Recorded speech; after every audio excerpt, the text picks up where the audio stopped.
importante si fuera el inglés o el francés o el italiano, pero en el caso del mandarín hoy vamos a tener muchos elementos para entender que sin eso no podemos avanzar cabalmente en la comprensión de la cultura china, ya sea que hagamos economía, que hagamos historia, no importa, es fundamental.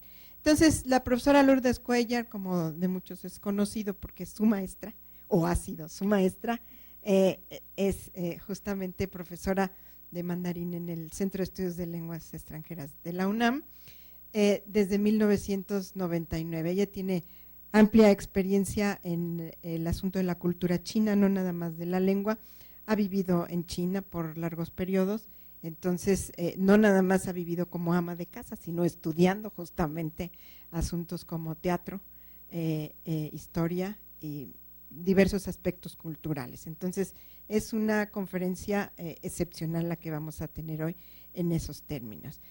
Lourdes además es experta en temas de no violencia y humanismo. Por lo tanto, les pido que la recibamos con un aplauso y que además no dejen de asistir en nuestro siguiente ciclo el semestre que sigue. Ya saben que cada semestre tenemos un ciclo de conferencias sobre China con todo tipo de temas y los que no están familiarizados vamos a pasar una lista para que anoten sus datos y los mantengamos informados sobre las actividades que el Centro de Estudios China-México desarrolla sistemáticamente. Lourdes, muchísimas gracias. Un aplauso, por favor, para recibir a Lourdes. Bueno, muchas gracias. Yo primero tengo que agradecer a la doctora Yolanda que nos haya invitado a este ciclo de conferencias y también la labor que ha hecho el Sechimex. Creo que ha sido bastante interesante abrir espacios para la investigación de todo lo que tiene que ver con la cultura china. Entonces yo creo que eso también es como muy meritorio de la doctora Trápaga y del doctor Dussel también. Entonces, bueno, un agradecimiento a ellos por la invitación. Bueno, el tema que yo quiero compartir tiene que ver con algunos descubrimientos que he ido teniendo desde que en 1995, por azares del destino, fui a dar a China, más por accidente yo creo, y debo confesar que en aquel entonces no tenía idea absolutamente de nada. No tenía idea de China, no tenía idea del chino, no tenía idea de nada. Y creo además que realmente comprendí mucho más de lo vivido en forma retroactiva. O sea, cuando regresé a México y decidí voltear nuevamente la mirada y tratar de comprender lo que había sucedido en esa experiencia en China. Y lo hice además, o sea, regresé al chino y regresé a la cultura china como humanista. Pues fue esta doctrina la que me llevó a entender una cosa muy importante que siempre les digo a mis alumnos, que es la importancia de respetar otra cultura, aunque no la entiendas, y respetar a la gente, aunque no te guste. Esa es una recomendación que les hago desde ya para adentrarse al tema de China, ¿sí? Respetar la cultura, aunque no la entiendan, y respetar a la gente, aunque no les guste, ¿sí? Bueno, entonces lo que les quiero compartir no es un tratado erudito sobre estos temas en lo absoluto, sino es más bien transmitirles una experiencia, aportar mi propia experiencia en este proceso de comprender esta cultura tan interesante y tan diversa. Entonces voy a tocar algunos puntos lingüísticos y voy a tocar también el enfoque intercultural de lo que es la enseñanza de una segunda lengua, pero sobre todo me interesa abordar el tema desde la imperiosa necesidad de respetar la diversidad, de comprender y respetar la diversidad.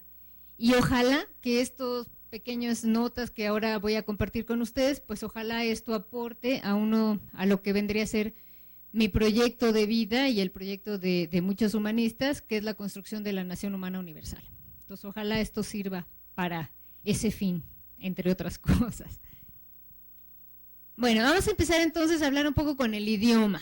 ¿Qué cosa es este idioma? Y, bueno, ¿por qué nos cuesta tanto trabajo entender el chino? Yo sé que por acá me parece que también hay gente que habla chino o que es china o es de origen chino. Entonces yo espero que también sirva para entender por qué nos cuesta tanto trabajo a los mexicanos hablar chino. Igual también sirve para entender por qué nos cuesta tanto trabajo aprender otras lenguas, no nada más el chino. Bueno, el chino es una lengua analítica. ¿Qué es eso de una lengua analítica?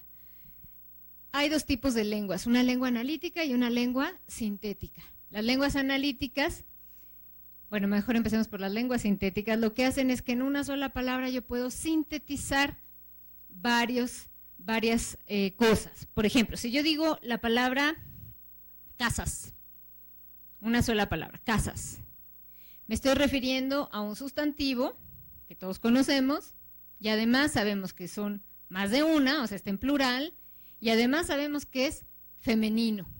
Toda esa información la tenemos en una sola palabra, o sea, sintetiza la palabra. Pero si yo digo fangzi en chino, puedo traducirlo como casa, como casas, y además no tiene ni género ni número.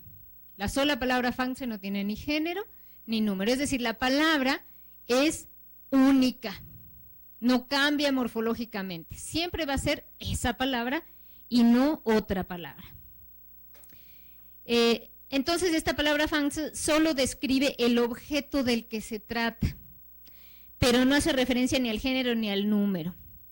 En la palabra china no se sintetiza nada, en ninguna palabra china se sintetiza nada. Ajá. No se da más información que la que es. Por ejemplo, hablamos de fangzi, casa, chao. No importa si son muchas, pocas, femenino o masculino o nada. Bueno, otro tema importante. Bueno, entonces las palabras no cuentan con marcas morfológicas. Es decir, en español, por ejemplo, si a casa le agrego una S, lo volvió plural. En chino no hay eso. En chino la palabra, el carácter que representa esa palabra o los caracteres que representan esa palabra no cambian nunca. Son así y punto. ¿Sí? No es de que yo le agrego un palito, le agrego una bolita y ya cambio, no. Siempre será el mismo, es único. Otra cosa importante, no hay declinaciones. Como en el alemán, algunos que estudian alemán saben lo terrible que es las declinaciones, ¿no? No es lo mismo decir el, al, del, etcétera, si ese artículo se refiere a si va para allá, si viene para acá, etcétera, todas esas cosas, ¿no? Que en alemán, los que saben alemán me entienden de qué estoy hablando, es muy complicado. Bueno, en chino no hay declinaciones, tampoco hay inflexiones verbales. ¿Esto qué quiere decir? Que no se conjugan los verbos.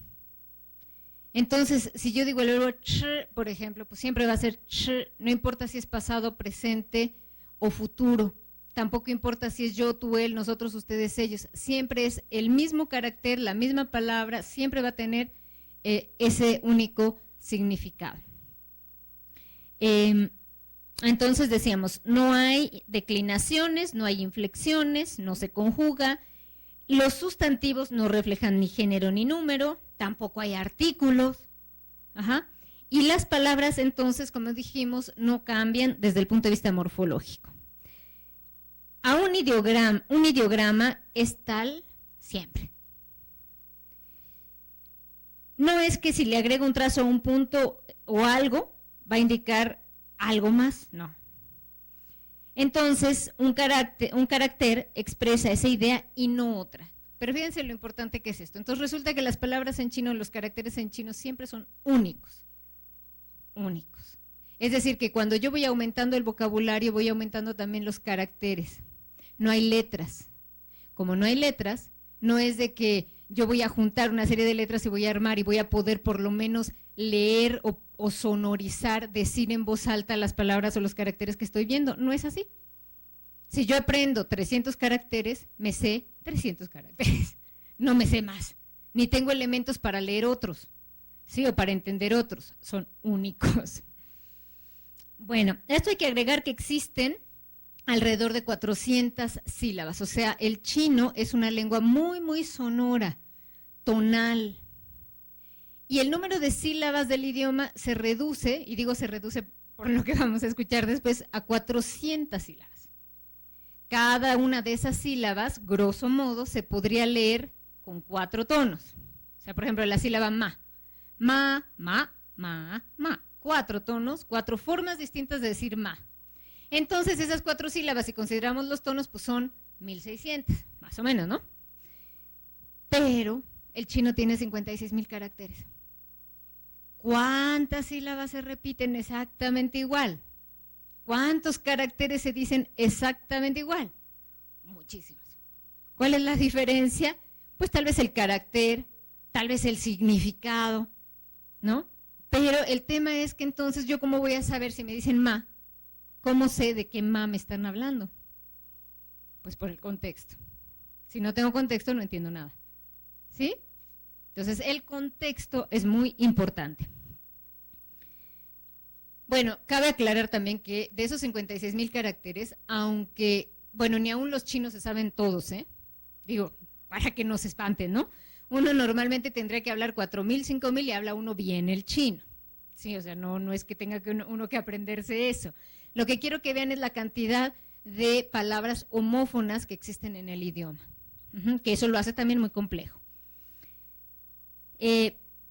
Es importante entonces considerar las palabras homófonas y además las palabras homófonas se dan en una conversación cotidiana, ¿no? A veces un cambio de tono hace un cambio de significado, pero a veces exactamente la misma palabra con el mismo tono, exactamente igual, puede querer decir diferentes cosas, ¿sí?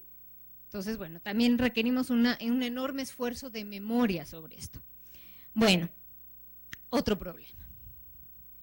El chino, las palabras en chino, que dijimos que morfológicamente no cambian, pueden tener funciones distintas según donde estén en la oración. Entonces, una misma palabra igualita puede ser un sustantivo, puede ser un modificador adverbial, puede ser un modificador adjetival, puede ser un verbo. ¿Y cómo sé? Por el orden o por el contexto. Es la única manera que yo tengo para saber qué función está cumpliendo esa palabra, ¿sí? Miren, vamos a ver, por ejemplo, una oración muy sencillita acá, ¿no? Bueno.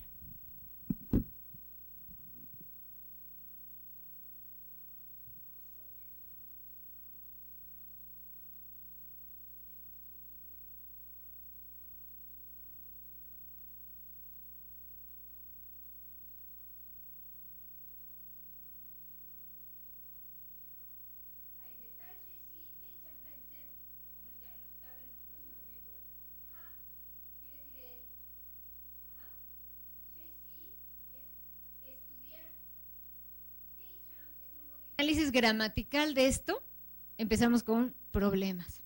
¿Por qué? Yo puedo entender la frase y además en el lenguaje cotidiano es innecesario que yo explique a detalle esto. Sin embargo, resulta que si yo digo ta xue xi quiere decir él estudia, pero también podría ser sus estudios, y entonces ta ya no es pronombre, sino que se refiere a un pronombre personal, su, o sea, de él, sus estudios. Ajá. Pero xue xi puede ser un segundo sujeto, puede decir él, sus estudios, los hace concienzudamente. ¿Sí se entiende? Entonces, si yo hiciera una variación y digo, no, es que xue xi es un verbo, lo voy a considerar como verbo. Bueno, entonces si lo utilizo como verbo, entonces voy a necesitar un complemento de grado para introducir esto. ¿Sí? Y entonces tendría que decir ta xue xi da, meter una partícula para meter el complemento de grado, ta xue xi da fei chen ren zhen. No sé si es muy complicado lo que estoy diciendo, pero lo que quiero decirles es que una misma oración tan sencilla como que él estudia muy concienzudamente puede ser interpretada desde el punto de vista gramatical de muchas maneras, ¿sí? Y para el caso, tampoco importa. Una vez le preguntaba yo a una persona china que algún tema de gramática y me decía, bueno, mira, en realidad la gramática en China no tiene más de 40 años, ¿qué tanto rollo con la gramática? ¿No? Dice, y entonces viéndolo con otra gente, china y no china, veíamos que en realidad la gramática es como un concepto que se fue trayendo de otro lado, y con ese concepto de gramática se reestudió, por decirlo así, o se reinterpretaron las leyes de la lengua. Pero no es que la gramática esté determinando eso, sino que más bien la utilice como un elemento como para estudiar, bueno, entonces esta ley se deduce de aquí o de allá, pero entonces la cantidad de excepciones es inmensa, ¿no? Entonces, yo, esto que les comento, este ejemplo, se los pongo porque estábamos viendo justamente el complemento de grado y de repente veo esta frase, la ponen como correcta y yo digo, pues ¿cómo? Pues que sueshi no es un verbo. Pues sí, podría ser un verbo, pero resulta que aquí está como un segundo sujeto de la oración, entonces por eso no hay ningún problema de que no lleve la partícula de complemento de grado. Bueno, todo eso es una complicadera a la hora de querer enseñar el chino, ¿no? Porque ¿qué le digo yo a mis alumnos? Bueno, eso que te expliqué ayer no es tan así, porque también puede ser interpretado de esta otra manera. Entonces se vuelve un poquito complicado esto de las diferencias de la gramática. Entonces, el tema es, cada palabra puede cumplir funciones distintas, funciones gramaticales distintas, y por tanto también puede significar algo distinto según donde esté ubicada esa palabra dentro de la sintaxis de una oración. ¿Sí?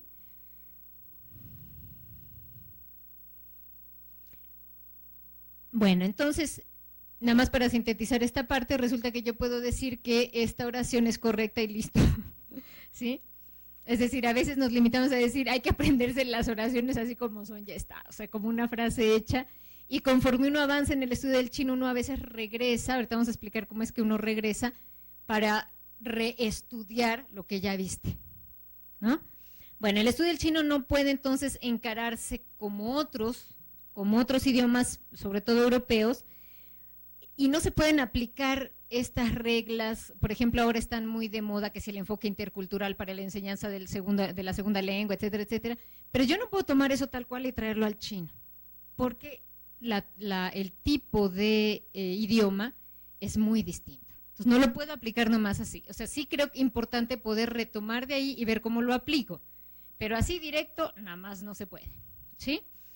Bueno, un punto muy importante, de lo general a lo particular y luego los detalles, ¿sí? Así se mueve el pensamiento chino, siempre ves de lo general a lo particular y luego los detalles. Entonces, esto es muy fácil de entender en la idea, en la teoría, pero realmente entenderlo en la práctica no es tan fácil, nada más que este principio se aplica en absolutamente todos los niveles del estudio de China o del chino. En todo siempre vamos a observar este rollo de que va de lo general a lo particular. Por ejemplo, si yo digo, voy a enseñar cómo se escribe un carácter, primero lo general, luego lo particular y cierro. ¿Sí? Voy de afuera hacia adentro. Lo de afuera me determina, el contexto general me determina siempre, sea un carácter o sea cualquier otra cosa. Si vemos la gramática, primero el tema y luego lo que digo del tema. Ese tema no necesariamente es el sujeto. Por ejemplo, lo que yo les puse hace rato, él, sus estudios los hace concienzudamente, ¿no? Entonces, yo primero, ¿de qué estoy hablando? De él, pero ¿qué de él en específico? Sus estudios. Entonces, siempre va a funcionar así. No importa si es un sujeto, claramente sujeto, él es muy bonito. Sujeto, él. No, aquí no importa eso, aquí importa de qué estoy hablando, ¿sí? Porque de lo que estoy hablando puede ser una construcción más compleja. Por ejemplo, él estudia concienzudamente, puede ser un sujeto. Eso es muy bueno. Eso puede, lo que estoy diciendo de ese tema. ¿Sí se entiende? Es muy común, por ejemplo, decir, voy al cine, ¿vienes? Es mucho más común decir eso que decir, ¿vienes conmigo al cine? Primero digo mi tema, voy al cine. Y luego pregunto, ¿vienes? ¿Te parece? ¿Está bien? ¿Sí? Pero primero mencioné mi tema. Entonces, esta relación de tema-rema, que se llama en lingüística, es muy importante. Primero digo de lo que voy a hablar y luego doy el detalle. Primero lo general, la idea general, la invitación general y luego el detalle. Ajá. Bueno, el vocabulario para enseñar un idioma como este. Resulta que en la primera lección vemos un vocabulario rarísimo. Aprendemos uno, blanco, ¿no? ¿Cuál otra que me recuerda aquí? ¿Qué otra palabra vemos en el primero? Boca. Pero además esa boca que vemos en la primera lección no es la boca para referirnos a la boca del ser humano, por ejemplo, ¿no? Y ese caballo, ¿qué es ese vocabulario tan raro, no? Bueno, pero es que para yo enseñarles el vocabulario tengo que enseñarles a escribir, tengo que enseñarles fonética, tengo que enseñarles un montón de elementos, ¿no? Y entonces, por ejemplo, yo no les puedo enseñar del 1 al 10 en una lección, porque primero les tengo que enseñar la fonética. Entonces, para decir 4, no puedo enseñarles 4 si no les he enseñado la fonética de 4. Entonces, primero les enseño el 1, que es más fácil, I, el 5, U, el 8, PA, y luego me meto con los demás números y hasta el final, entonces ya digo los números completos, ¿sí? Entonces no es fácil porque no lleva el orden. Entonces cuando, por ejemplo, las autoridades te dicen, haz un programa.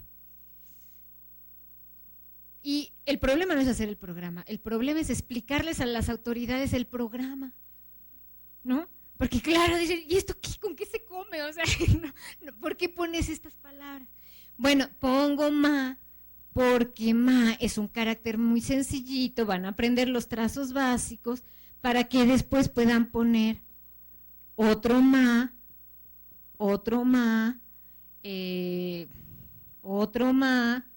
etcétera. Entonces en esa lección uno aprende en el ma, pero no porque queramos que aprendan caballo, sino por otras razones, ¿sí? Entonces es como si tuviéramos que ver muchos bloques e ir entrando como en temas generales. Igual los colores. Entonces yo no puedo enseñarles todos los colores en primera porque es innecesario, a menos de que seas pintor. Si eres pintor, bueno, pues te enseño más colores, pero si no, no los vas a necesitar. Pero cada color que yo te diga, te tienes que aprender el carácter, la pronunciación, el significado, un montón de esfuerzo, ¿sí? Entonces no vale la pena. Entonces mejor te enseño lo general, pero cuando regresemos, porque vamos a regresar sobre el tema, profundizamos y te enseño otros 2 o 3 colores. Entonces no vamos como por campos semánticos, sino que vamos como por capas. Veo lo general y luego profundizo otra vez y veo otro detalle, veo otro detalle, pero así es el chino. Así es en todos los campos, no nada más en el idioma. Para negociar, primero veo lo general, no es lineal, ¿no? No es de que yo veo primero ajustamos el precio, luego ajustamos el no sé qué, lo hablaba el profesor, no me acuerdo, alguien que vino a dar aquí una conferencia, ¿no? Decía que los occidentales tendemos a querer negociar viendo paso por paso y mientras no acabó el paso 1, no sigo al paso 2. Pero los chinos no lo hacen así, los chinos ven todo el negocio y entre medio ven aquí, luego se saltan para acá, luego se saltan para allá y van profundizando en todos los aspectos, ¿no? Aparentemente de forma desordenada, pero no es así, lo que pasa es que ven lo general, los detalles, y veo un detalle de acá, y un detalle de allá, y un detalle de allá, y poco a poco voy profundizando en una nueva capa de ese aprendizaje.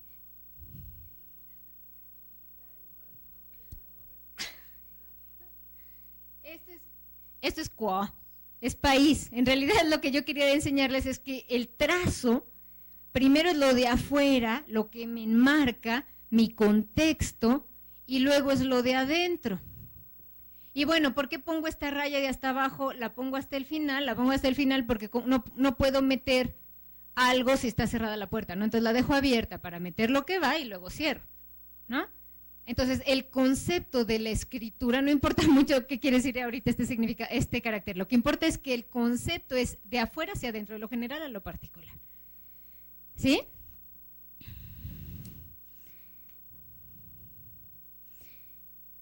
Bueno, entonces se podría preguntar, ¿por qué no se pueden aprender todos los colores de una vez? Pues porque no es necesario, está fácil, ¿sí? porque es innecesario e inútil aprender el nombre, el carácter, el sonido de los colores que no se van a utilizar. ¿Sí? Entonces, por eso es que somos como muy ahorrativos, sobre todo los profesores, porque sabemos el esfuerzo enorme que les cuesta el aprendizaje del chino. Bueno, hablamos también de la cosa lineal, les comentaba yo ahorita, y la cosa logística. Fíjense, si yo digo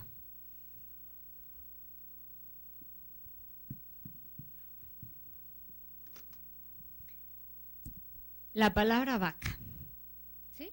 Vaca. Para que yo entienda esa palabra vaca, ¿qué necesito? Vaca. 4 letras, 4 sonidos, yo los junto linealmente, uno tras otro, da como resultado vaca. ¿Pero qué hace un chino? Ah, vaca. Está viendo ahí una vaca. No importa si es muy estilizada o no, él está acostumbrado a ver en ese carácter una vaca, ¿sí? O sea, vio un todo, vio una cosa general. No vio una serie de letras que dieron como resultado que yo pueda sonorizar la palabra vaca y que por tanto llegue a mi cabeza la imagen y el concepto de una vaca. ¿Sí se entiende? Entonces es distinto eso, ¿no?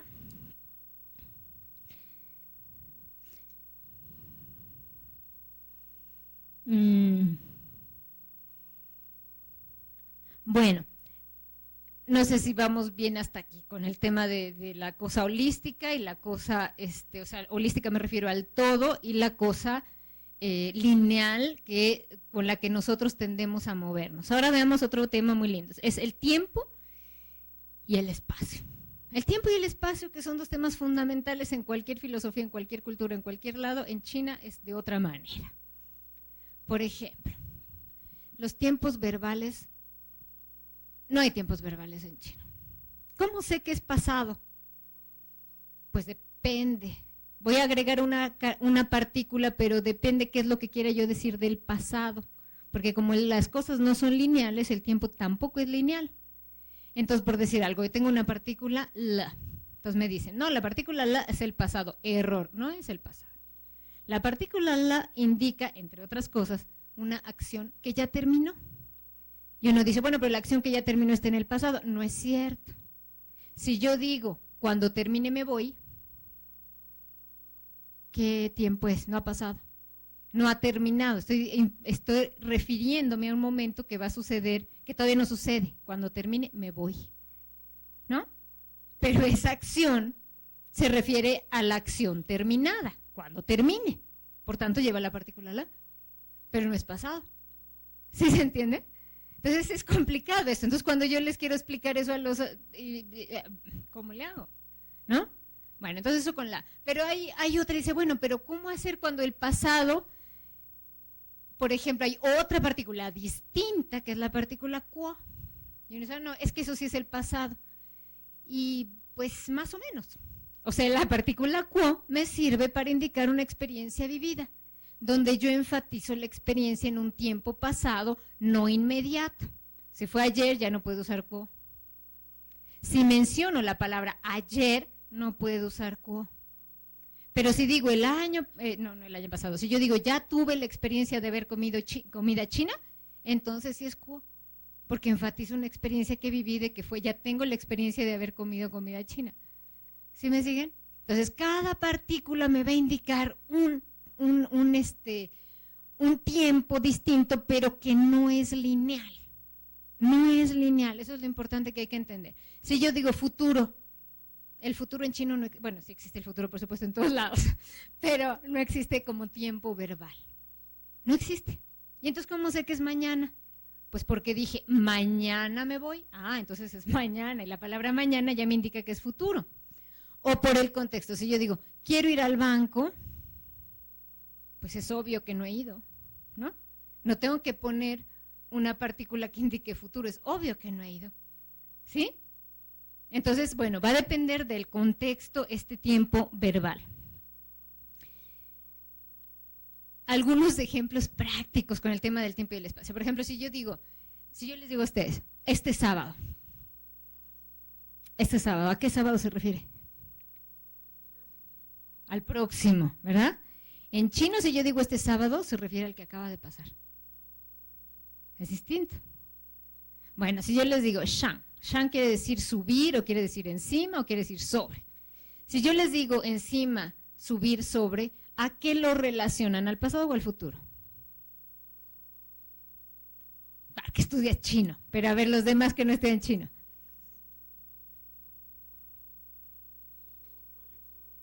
Arriba, proyección, para arriba. No, eso es el pasado. Y xia, que es abajo, ¿no? Bajar, debajo, se refiere al futuro. ¿Por qué? Eso sí no me lo pregunten porque todavía no lo descubro, pero lo que sí está claro es que es como si mi cabeza operara de una forma mental distinta, ¿no? Ahora, ustedes no sé si han oído hablar de un personaje, igual por aquí ha pasado alguien que seguramente les haya comentado, de Sima Qian. Sima Qian es un historiador chino muy importante. Pero lo que les quiero comentar con el tema del tiempo y el espacio es cómo hacía la historia este cuate.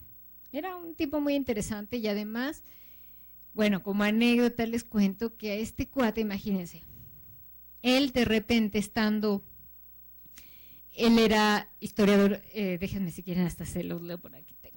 Es muy chiquito este pedacito, pero es muy interesante.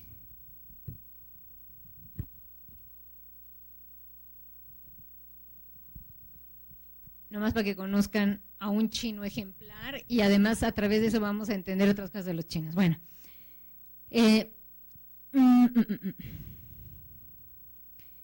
había un personaje, un general que se llamaba Li Ling. Bueno, después de una excepcional victoria cuya noticia regocijó a la corte de Han, la fuerza de Li Ling, de menos de 5,000 hombres, fue diezmada a lo largo de una penosa retirada por territorio enemigo. Li Ling, en vez de morir combatiendo o de suicidarse, cayó prisionero y provocó la ira del emperador.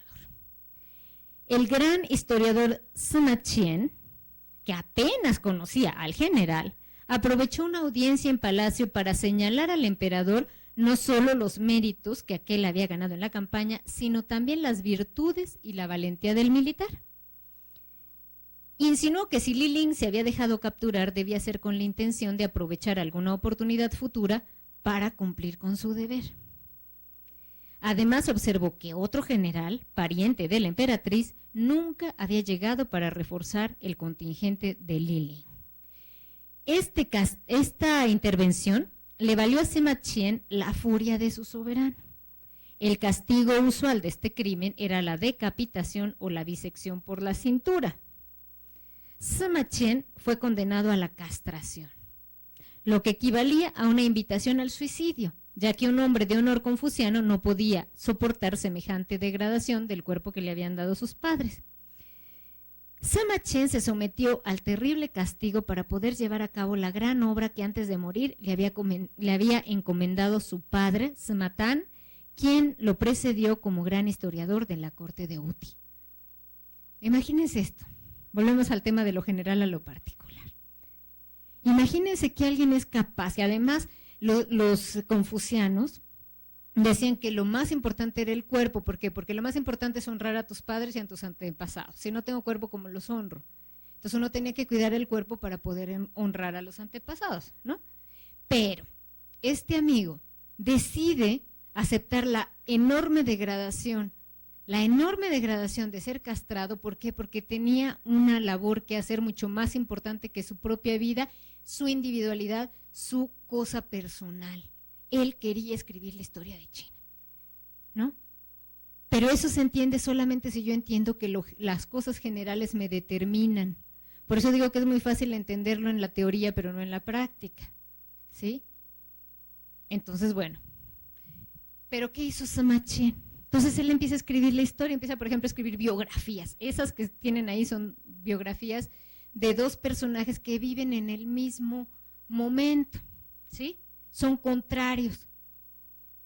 Y Sima Qian le hace la biografía a los dos, porque dice, está bien que este no ganó y que además no logró pues, su objetivo o lo que sea, pero este amigo fue fundamental para el paso siguiente en la historia de China. Entonces se merece una biografía. Y entonces él hace. Pero además, ¿qué hace? Escribe la historia de uno y luego escribe la historia del otro. Y es como si se empalmaran las historias.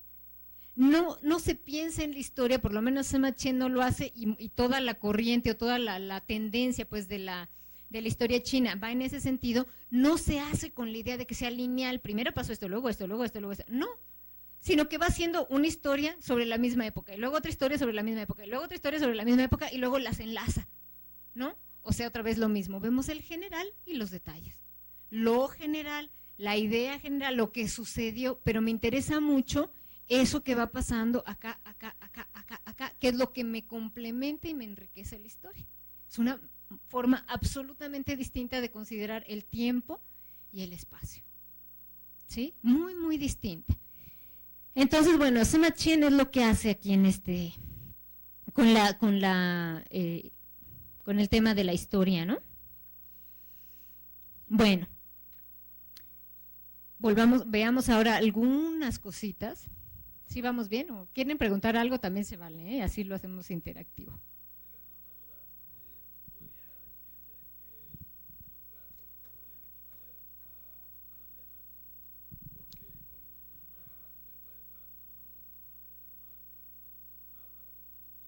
No equivalen en lo absoluto a las letras, no equivalen.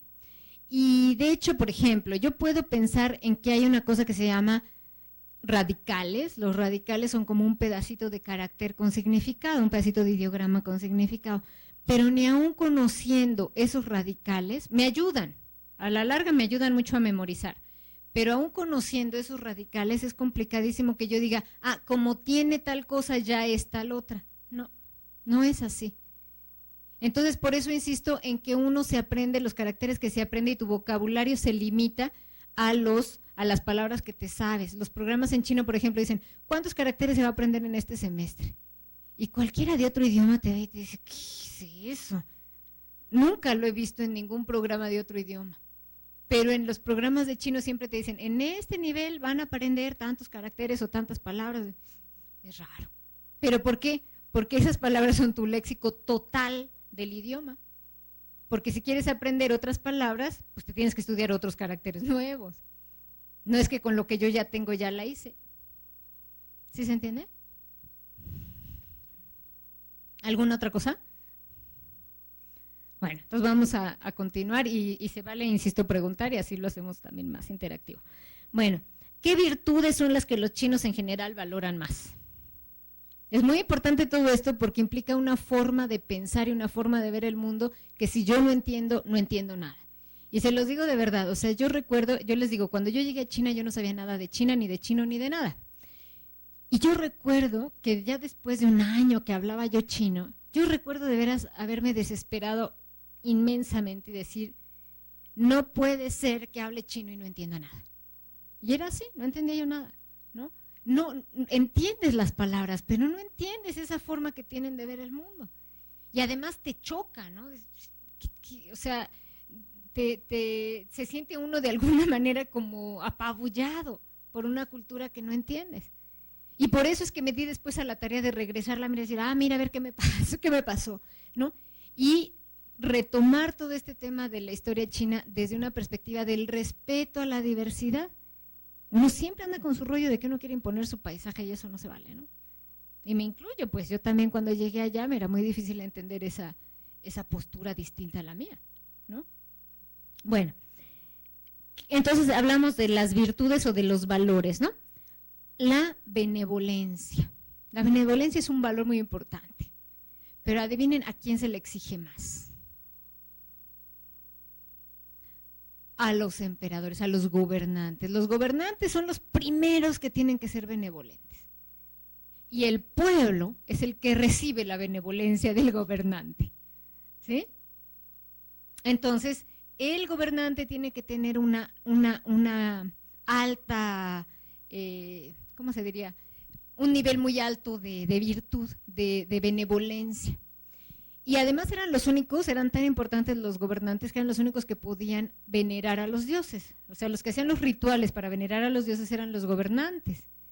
Pero entonces los gobernantes, O sea, cuando los dioses se enojaban, pues se enojaban contra el gobernante. Entonces está claro que el gobernante es el que está mal, ¿no? Entonces era más o menos como el asunto era muy fácil, ¿no? Entonces ya el gobernante es el que está mal, no es el pueblo. ¿Por qué? Porque el que hace el que venera a los dioses son ellos, no nosotros, ¿no? Entonces el concepto también de religión y de Estado y de todo eso varía un poco, ¿no? Con estas ideas. Pero bueno, entonces los que tenían que tener mucha benevolencia eran sobre todo los gobernantes. Y bueno, de parte del pueblo, de parte de la gente, pues que era lo que más se lo que más se valoraba, pues la obediencia, porque si no, no funcionaba el asunto. Entonces yo, bueno, dejo que él haga toda esta veneración a los dioses, pero yo como ciudadano también obedezco y me apego a las decisiones de mi gobernante. Bueno, entonces ese es uno. El otro tema es la armonía. La armonía se da cuando se establecen buenas relaciones y además esas relaciones en la mayoría de los casos son jerárquicas. Si yo obedezco a mi gobernante y mi gobernante me protege, hay armonía. Si yo obedezco a mi marido y mi marido me protege, hay armonía. Visto a lo chino, ¿eh? A lo chino antiguo, porque no sé cómo sea ahora. Ajá. Si yo respeto a mi hermano mayor también me protege. Ajá. Y la única relación, y que además es muy importante, la única relación bastante igualitaria es la de amigo a amigo. Ahí sí somos del tú al tú. Y nos debemos respeto y obediencia mutua. ¿Sí? Entonces tengo que estar realmente en un mismo nivel para poder ser amigo del otro.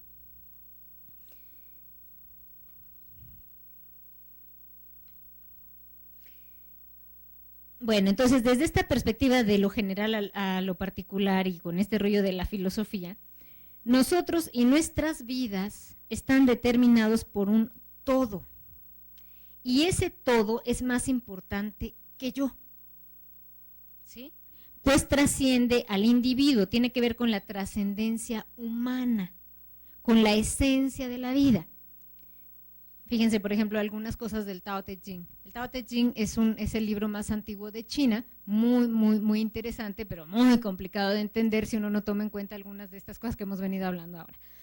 Dice, el vacío central, o lo que aquí se llama, bueno, que además es dificilísimo de traducir, el famoso Tao, el vacío central siempre está vacío y no puede ser llenado. Es el vacío anterior al mundo. El Tao es el vacío anterior a los dioses. Otra frasecita del Tao Te Ching. 30 rayos convergen hacia el centro de una rueda, pero es el vacío del centro el que hace útil a la rueda. Con arcilla se moldea un recipiente, pero es el espacio que no contiene arcilla el que usamos como recipiente. Abrimos puertas y ventanas en una casa, pero es por sus espacios vacíos que podemos utilizarla. Así, de la existencia provienen las cosas y de la no existencia su utilidad. Podríamos interpretar arbitrariamente, ¿no? Admito que es arbitrariamente, podríamos interpretar que la utilidad de la vida, el sentido de la vida, proviene de la no existencia, de lo no material, de esa infinita profundidad de la que habla el taoísmo antiguo. Y a donde todo regresa, por cierto. Entonces, lo útil es justamente lo que no existe. Bueno, este concepto también es absolutamente distinto a lo que uno comúnmente maneja en su vida cotidiana, ¿no? Este rollo como del poseer la cosa, del tener la cosa, y no digo que entonces los chinos modernos sigan al pie de la letra esto, lo que digo yo es que hay una influencia ahí que de alguna manera te determina de forma distinta que a los occidentales, ¿no? Bueno, yo no sé si esta forma mental sigue vigente en nuestros tiempos, pero es absolutamente cierto que ha influido en una forma mental muy particular de ver la vida, el mundo, las cosas y al ser humano, el cual, por cierto, no pertenece a la naturaleza. El ser humano para los chinos es otro boleto, ¿sí? No es parte de la naturaleza, no es un animal, que quede claro. No es un animal racional ni nada de eso. Es un ser humano, otra cosa rara que no es ni animal, ni cosa, ni nada. Ese es el ser, es un ser, ¿sí? Ese es el ser humano. Uh-huh. Bueno, ¿quieren que sigamos con el tema de los mitos chinos o nos metemos a las anécdotas de las diferencias culturales entre un pueblo y otro? Las diferencias culturales, bueno, vamos. Ya si hay tiempo y quieren, retomamos el tema de los mitos chinos. Bueno, estas son algunas cuestiones, no sé, con esto lo que quiero mostrarles es la diversidad en la forma estructural, no en la forma mental, cómo yo estructuro el mundo diferente. Es como si yo hubiera tomado otros elementos, otras herramientas para interpretar al mundo. Y eso es tan válido como la forma en que los occidentales hemos asumido representar al mundo, ¿sí? O sea, no hay ni mejor ni peor. Bueno, entonces vamos a ver algunas cuestiones culturales en la vida cotidiana. Espérenme un segundo. Es muy difícil hacer a un lado los propios prejuicios para abrir la posibilidad de que el mundo pueda ser distinto. Y, cosa importante, igualmente válido. Aunque uno lo dice, de fondo uno dice, ay, no, eso no vale, eso no es así no es cierto, ¿no? Y uno de dientes para afuera dice, sí, pero de dientes para adentro uno quién sabe si acepta la diversidad. Uno da por hecho que las cosas tienen que ser como uno las ve y no cuestiona siquiera la validez de nuestros juicios, ¿sí? ¿Por qué? Les voy a decir algunas de las que me preguntan a mí. Por ejemplo, ¿por qué los chinos comen con palillos? ¿Y por qué no? ¿Por qué no podrían comer con palillos, no? Bueno, ¿por qué se bañan en la noche? ¿Y por qué habrían de bañarse en la mañana? ¿No? ¿Cómo es posible? Alguna gente se sorprende muchísimo. ¿Cómo es posible que puedan dejar a sus hijos pequeños por ir a trabajar a otros países? Y, bueno, espérenme, ¿y por qué tendrían que imponerse los intereses personales sobre los del Estado? Dirían ellos. ¿Cómo es posible que no te atrevas tú a irte si te lo están pidiendo el Estado? Pues y además el Estado te ha ayudado a que tú te formes y a que tú esto y a que tú lo otro, ¿no? ¿Sí? Pero fíjense cómo a pesar de que pareciera que es muy fácil, yo digo, no hombre, yo no lo haría. 2 años sin poder regresar a tu país y dejaste a tu hijo de 6 y lo vas a encontrar de 8, ¿cómo es posible? ¿No? Decimos nosotros, pero ellos también podrían decir lo mismo, ¿no? O a la inversa también. También he escuchado esto de los chinos. ¿Por qué los mexicanos no acaban la carrera? ¿No? Y podríamos preguntar, ¿por qué tendrían que estar obligados a terminarla? Yo no sé si esté bien o mal su manera, más o menos general, digo porque estamos hablando de generalidades, de comportarse o relacionarse, pero me parece que vale la pena detenerse justo antes de lanzar nuestros juicios, ¿no? Y tratar de invertir la pregunta, no sea que estemos imponiendo nuestros puntos de vista, ¿sí? Entonces, cuando a mí luego me preguntan, ¿y por qué los chinos no sé qué, no sé qué? ¿Y por qué no? ¿No? Entonces ahí podríamos ver, ¿no? Porque si no a uno le parece claro, a uno le raya, como decimos, ¿no? A uno como que no lo entiendo, porque no es la costumbre de uno, pero ¿por qué tendría que ser? Son hábitos culturales, ¿no? Uno come con la boca cerrada, los chinos comen con la boca abierta, en realidad es una cuestión cultural, no es de que esté bien o mal una forma u otra, es distinta, pero uno dice, ay, qué cochinos, ¿y por qué qué cochinos? ¿Qué cochina tú? O también, el otro día explicamos cómo son los baños allá, los baños son sobre el piso, ¿no? O sea, toda la parte de la porcelana está ubicada sobre el piso. Ay, pero ¿por qué es más cómodo? Pues es más cómodo para ti, pero si yo estoy acostumbrado a sentarme así, podría yo decir incluso que es más higiénico porque yo no toco nada. En cambio, cuando uno se sienta en la taza, sí toca. Entonces, bueno, no es que sea mejor o peor, uno está acostumbrado a los baños occidentales y ellas están acostumbrados a los baños orientales, no pasa nada, es distinto, ¿no?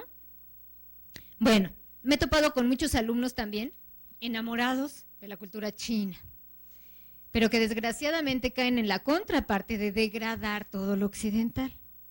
Consideran, por ejemplo, que la medicina china, o incluso el Feng Shui, ¿no? Que no es Feng Shui, es Feng Shui, ¿no? Tan de moda es lo máximo.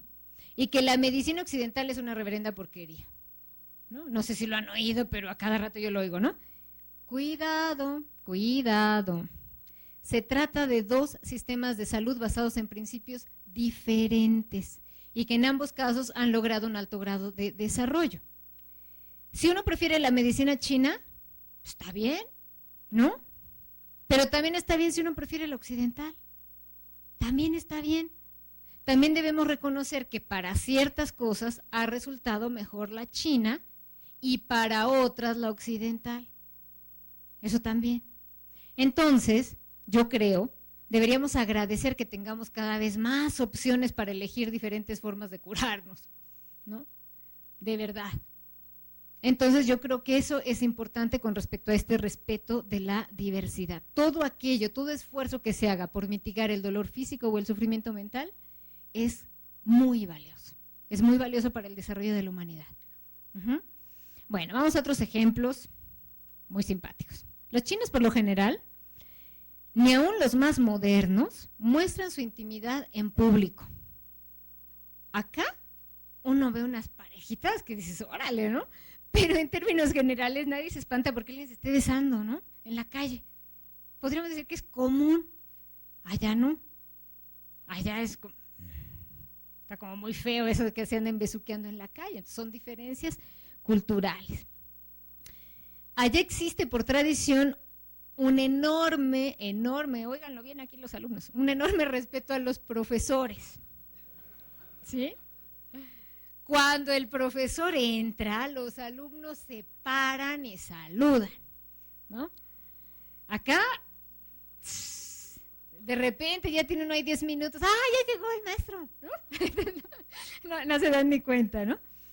Bueno, la cuestión académica e incluso la erudición es altamente valorada. Existen sistemas de evaluación desde por lo menos el siglo II antes de Cristo. O sea, ya llovió y ya para ese entonces los funcionarios públicos hacían examen. Hacían examen, nada de que, ay, yo soy amiga de la hermana del señor, pues ni modo, haces examen. Y si pasaban el examen, que además era un examen que tenía mucho que ver con el confucianismo, ¿sí? O sea, tenían que saber de moral, tenían que saber de benevolencia para poder ser funcionarios públicos, ¿no? Bueno, cualquier funcionario era sometido a una serie de exámenes, ¿no? Entonces eran de moral. ¿Por qué? Pues para garantizar la benevolencia y la capacidad moral de quienes ostentaran un cargo público. Bueno, entonces eso de los profesores también es muy distinto. Así que imaginen ustedes esta anécdota. Les voy a contar una anécdota que me contaron ahí en Shanghai. En China, la mayoría de las universidades tienen edificios de dormitorios. Entonces, de repente hay un edificio de extranjeros, donde están ahí todos los extranjeros estudiando. Y enfrente, uno de puros chinos, ¿no?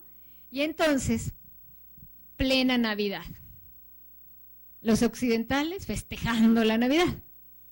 Y los chinos preparándose para exámenes, porque en esas épocas en China es época de exámenes. Entonces unos así con el estudio, porque además, bueno, sí estudian bastante los chinos, ¿no? Y los otros con su relajo. Y entonces salen los chinos por la ventana y les empiezan a decir cosas a los occidentales y les empiezan a decir que se callen. Y los occidentales desde abajo los ven y les dicen, vente, ¿no? Y los chinos interpretan, vente, ¿sí? Y entonces bajan y empiezan, bueno, empieza todo un tremebundo escándalo, tuvieron que llamar al rector y venir y aclarar. ¿Por qué? Porque esta seña, o sea, para que yo diga ven en China, se dice ven, no se dice ven. Ajá. Y si tú dices ven, ven, ¿sí? O sea, si yo hago así, es más bien porque me voy a dar de topes con el otro, ¿sí? Me voy a dar de golpes. Esa es una invitación a darnos de golpes. Entonces, claro, los chinos desde abajo, ¿no? Ven esta seña, sí, pues órale, y se bajan, ¿no? A acabar el pleito.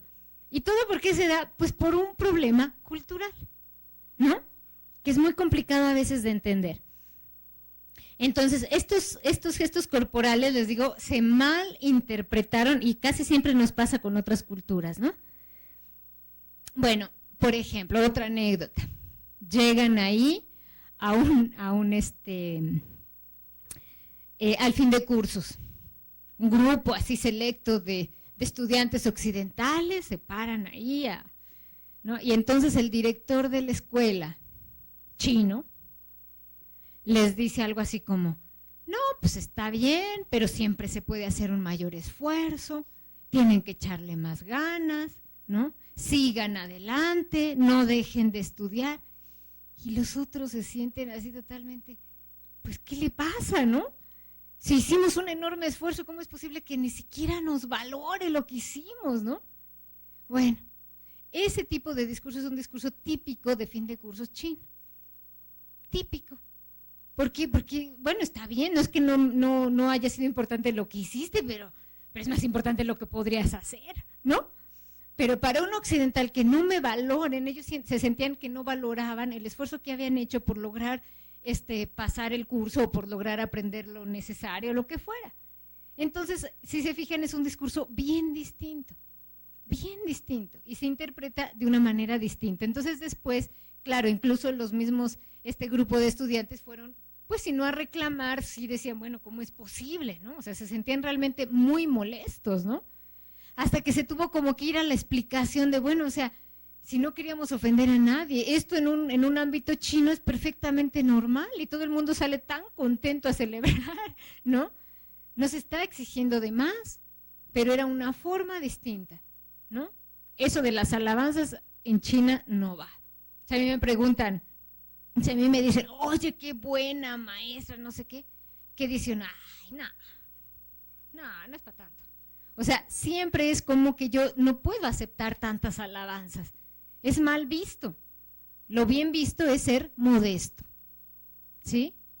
Es ser modesto. Entonces, la modestia es otro valor importante. Bueno, otro tema así, estoy dándoles algunas anécdotas de las diferencias ahí culturales, no otra anécdota.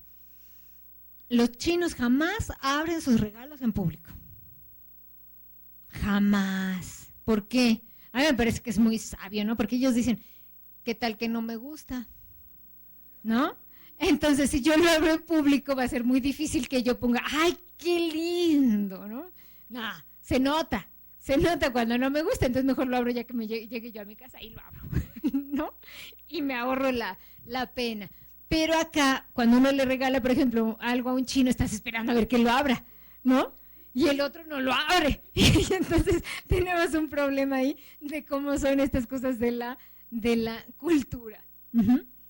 Bueno, podría seguir mencionando así como que miles de ejemplos, ¿no? Pero seguramente muchos de ustedes ya han escuchado muchos ejemplos de estas cosas, ¿no?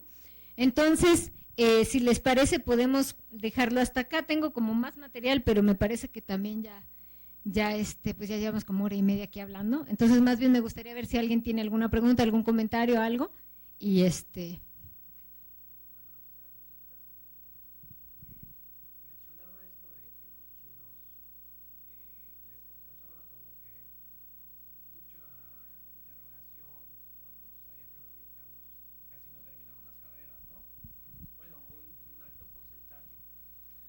Esto quiere decir que los chinos, por lo general, casi todos o todos terminan sus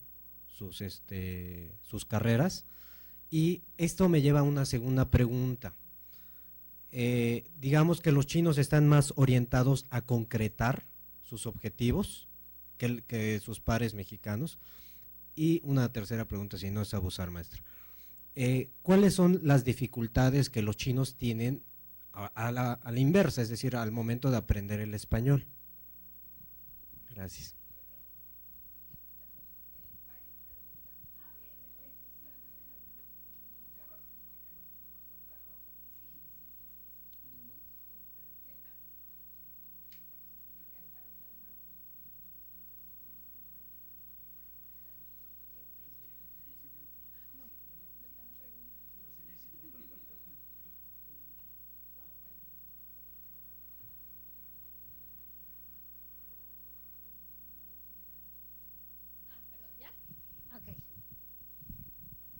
Bueno, ¿por qué esta rareza de que estudien, de que no terminen los estudios? Realmente sí les sorprende. Yo me he encontrado con varias profesoras chinas que vienen acá a dar clases y eso es algo que les sorprende mucho.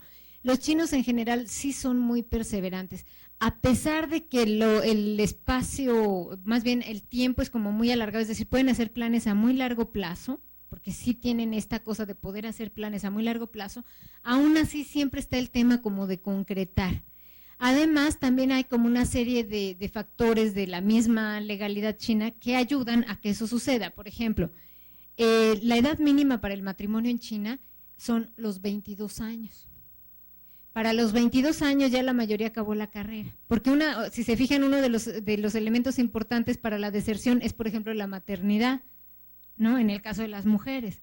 Entonces acá pues no hay ni cómo, porque como no se pueden casar antes de los 22, tampoco pueden tener hijos antes de los 22, ¿no? Entonces también es como otro hábito, otra costumbre, otra forma de encarar los estudios, ¿no? Entonces yo creo que ese es un factor importante. ¿Qué dificultades se encuentran los chinos al hablar español o al querer aprender español? Bueno, eso habrá que preguntárselo a los chinos, pero yo aquí hay.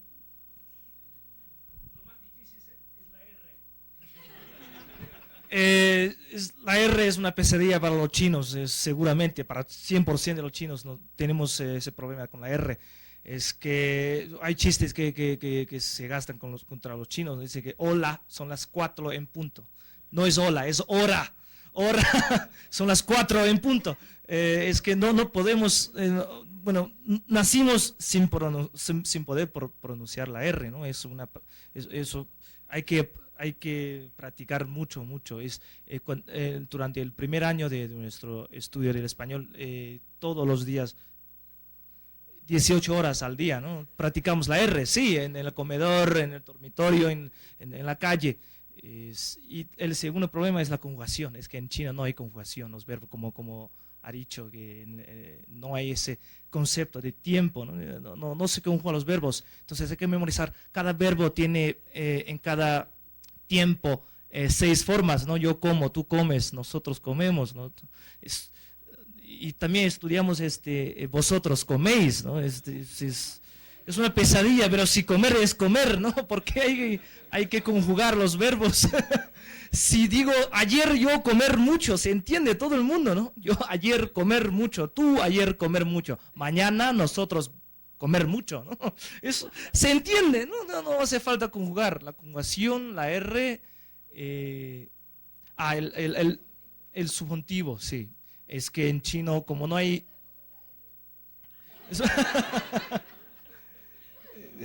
me gustaría que me trajera como algo, ¿no? Eso subjuntivo también es pesadilla. Hay otro problema, es el tiempo de como si hubiera sido yo, habría hecho mejor que tú. Es que como en chino no se conjugan los verbos, no decimos de esta manera. 如果我是你的话, si yo fuera, si fuera. Bueno, no me explico, pero es difícil. Bueno, de todas formas, con la práctica, poco a poco se anda mucho, ¿no? Como dice aquí, con la práctica todo, sí, así es. Sí. Muchas gracias por el comentario. Nada más complementando, ustedes fíjense bien cómo habla el español un chino que recién llega. Yo luego se los hago ver a mis alumnos porque ellos hacen lo contrario. Por ejemplo, te dicen, China, cultura milenaria, ¿no? En lugar de decirte, China tiene, China es, China... No tienen verbo, porque en chino no hay verbo para esas oraciones, ¿sí? Entonces ese tipo de errores son muy comunes, ¿no? O esto que acaba de decir, yo comer rico, ¿no? Y en China es suficiente, pero acá tenemos que dar unas explicaciones tremendas. Muchas gracias por la plática. Yo desde que vi que era la última, fue la primera que subrayé porque se tenía muchas ganas de oírlo. Yo estoy estudiando chino ahorita, bueno, ahorita lo tengo tantito en pausa, pero me llama mucho la atención. Se me hace que cada carácter es como una foto de una forma de pensar. Entonces tengo un comentario y tengo una pregunta. El comentario es al respecto de esto de que a los chinos no les gusta estar en deuda al momento de un favor, y eso lo veo uno en el lenguaje. O sea, cuando uno dice gracias es xie xie, y una forma de responder es pu que xi, que significa como sin obligación o sin necesidad, como dice, no me lo digas porque no es necesario. En portugués, por ejemplo, uno dice obrigado. Obrigado es obligado, o sea, yo ya estoy obligado a regresarte el favor. Entonces, al revés completamente. Entonces, esa parte de los chinos, que bueno, en lo que he leído viene desde entonces, porque uno no podía estar en deuda porque significaba que cuando la otra persona, no sé, no tuviera cosechas o ocupaba dinero, tenía yo que obligatoriamente darle dinero o apoyo. Entonces, si bien no significa que no sea yo benevolente, pero sí significa que si voy a estar repartiendo favores, luego me voy a quedar sin dinero cuando tenga que pagarlos, ¿no? Entonces, como que mejor decían pukeshi, así como, no, sin obligación. Entonces, y la pregunta es, al respecto del mismo del carácter, he conocido apenas algunos caracteres, el de mujer, que es muy sencillo. A lo que me explicaba la maestra era como una mujer en rodillas. ¿Es cierto que el carácter de tranquilidad es el carácter de mujer y una casa? Esa es la pregunta. Porque me lo han dicho. Gracias, sí. Miren, a mí me da mucha risa. Luego yo hago mis interpretaciones personales de los caracteres para que los alumnos se los aprendan. Entonces, por ejemplo, este es un techo y esta es una mujer. Una mujer bajo el techo de su casa, dicen los chinos de la antigüedad, que es la paz, ¿no? Que es la paz. Hoy en día, ¿quién sabe? Hoy en día, ¿quién sabe? A mí no me encierren en la casa porque entonces es la guerra total, ¿no? Por eso digo que los conceptos han cambiado. Miren, una cosa, tomando un poco el comentario del compañero, es que a mí me llama mucho la atención que en el idioma gráfico, en el idioma escrito, se mantienen de manera copresente, o sea, de manera permanente, una serie de conceptos muy viejos. Esto es muy interesante, es decir, por ejemplo, si yo veo paz, está bien, yo lo veo como paz, ¿no? Sin embargo, sigue operando una imagen que llega a mi cabeza que es de una mujer bajo el techo de su casa, ¿sí? Entonces, es como si ciertos conceptos, a pesar de que vienen de muy antiguo, se lograran mantener a lo largo del tiempo, por lo menos de manera copresente. Y eso es muy importante. La última vez que estuve en China fue un curso de un mes a Shanghai. Íbamos con un montón de profesores y nos llevaron a pasear a varios lados. Fue un curso maravilloso, por cierto. Bueno, y entonces nos llevaron a pasear y a mí me llamaba mucho la atención que el guía de repente decía, vamos a ir a tal lado. ¿Se acuerdan del poema tal? Sí, decían todos, la mayoría eran chinos, por supuesto, habíamos 8 extranjeros y todos los demás eran chinos. Y entonces se lanzaban a recitar el poema tal, ¿no? Y luego decían, ¿y se acuerdan de la historia? ¿Quién sabe qué? Y se soltaban a contar la historia, ¿no? Y entonces yo estaba tan así como que impactada, ¿no? Que iba con otra profesora del Colegio de México, con la profesora Pan, y le digo, oye, ¿qué onda? ¿A poco todos se saben todos los poemas? No lo puedo creer. Y entonces me decía, pues es que son poemas que nos aprendemos desde la escuela primaria. Y luego, bueno, ya entonces me puse a averiguar más. Y resulta que la mayoría de esos poemas son de la dinastía Tang. Pero la dinastía Tang es del siglo VI o VII, ¿no? Y se ha transmitido de forma oral y en las escuelas siguen estudiando los poemas de la dinastía Tang. A mí sí, la verdad me sorprende, o sea, una capacidad de transmisión de la propia cultura a lo largo de los siglos y que se siga manteniendo. Yo no sé si esté bien o mal, si tengan buenas técnicas de enseñanza, o sea, no es eso a lo que quiero llegar, sino a cómo trasciende la cultura y se mantiene de manera copresente a lo largo de la historia. Eso es muy, muy impresionante, por lo menos para mí, ¿no? Acá es cierto que no sabemos las mismas rondas, pero no son del siglo VI, ¿no? O sea, eso no te lo aprendes, ¿no? Y allá has ido transmitiendo de generación en generación. Y sí, pero ya no hablamos náhuatl, entonces ya exactamente, estarían en náhuatl y sería un lío, ¿no? ¿Sí? Entonces, bueno.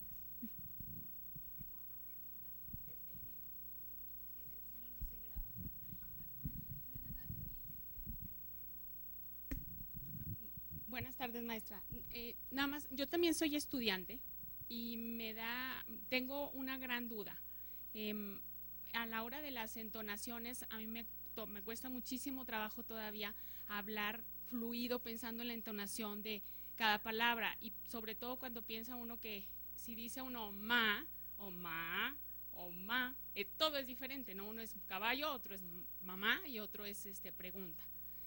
Entonces, en la escuela nos están poniendo una canción o canciones y a la hora de cantar, las entonaciones ya no son iguales.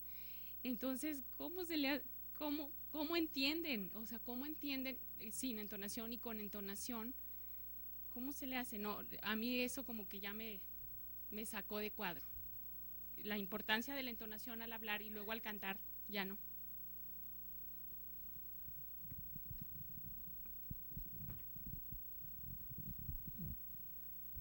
Bueno, nada más para tu consuelo. Cuando se canta no se respetan los tonos. Entonces no te preocupes, puedes cantar.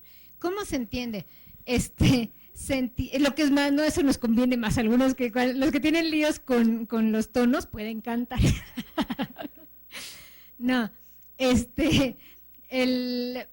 para cantar, por ejemplo, las baladas así pop tradicionales, digo no tradicionales, sino las más modernas, las populares, eso quise decir, las populares, son normalmente letras súper sencillas, ¿no? Te quiero mucho, te extraño, en fin, esas cosas no necesitan como mucho para entenderse, son muy sencillas. Y la ópera de Pekín, por ejemplo, que esa sí está mucho más complicada. Cuando uno va a una presentación de ópera de Pekín, estás viéndolos cantar y el vestuario y todo el rollo, pero en los costados del teatro proyectan la letra.